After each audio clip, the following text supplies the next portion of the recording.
If you're a science nerd like I am, then this is the video for you. Because today I'm gonna discuss a study that just came out that shows us why many times behavioral issues are actually secondary to medical issues.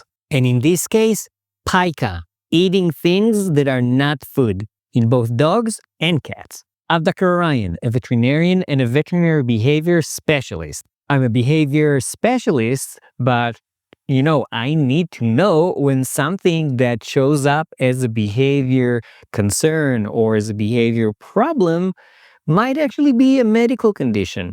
And this study that just came out, it's called Pica as a clinical sign of chronic enteropathy in dogs and cats. Maybe you're supposed to say Pica? It's a study by Dr. Perez and her associates, and I'm going to link it down below. Now, let me start by saying that this is not the best study ever. It's a retrospective study.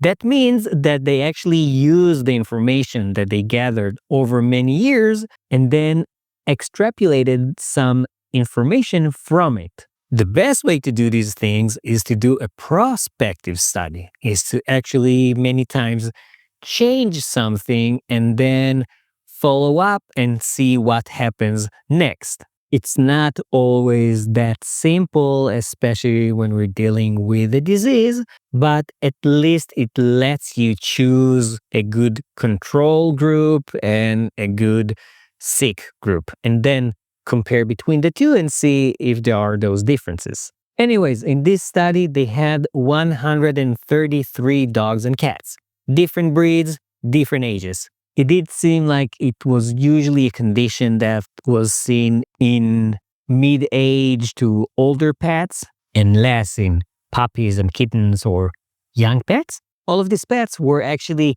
seen by them in order to remove a foreign body. So that was the pica. The retrieval was done in endoscopy. Basically, they put a camera through the throat. Of course, they have to sedate the animal for that.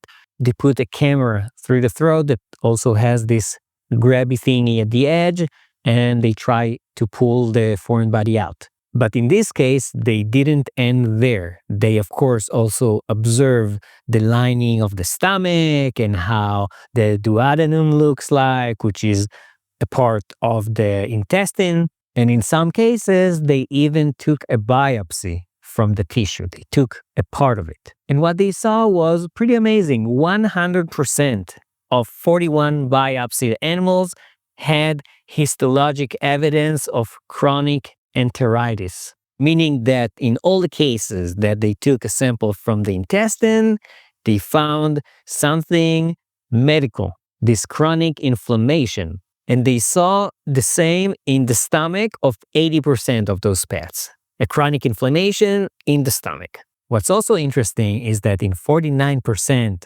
of the biopsies that they took from the stomach, the gastric biopsies, they found a bacteria called Helicobacter or Helicobacter.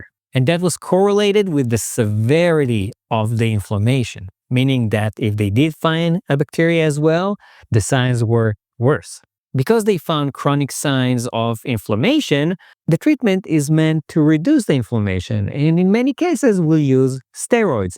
The most common steroid that we use in cases like this is called budesonide. And what they found was that 83% of dogs that got this treatment got better. Some even stopped eating foreign bodies. It stopped the pica. So the next time that you have a dog that keeps eating things that are not food, you might need to consider going to an internal medicine specialist and not to a behaviorist in order to try and find out if there's actually some chronic issue that's causing it. By the way, that's not the only thing that we saw in the literature. For example, there was a study that showed that some dogs that had what we call fly snapping, they kind of like bite the air even though there's no flies, actually also had some gastrointestinal issues. And it wasn't hallucination or a behavioral problem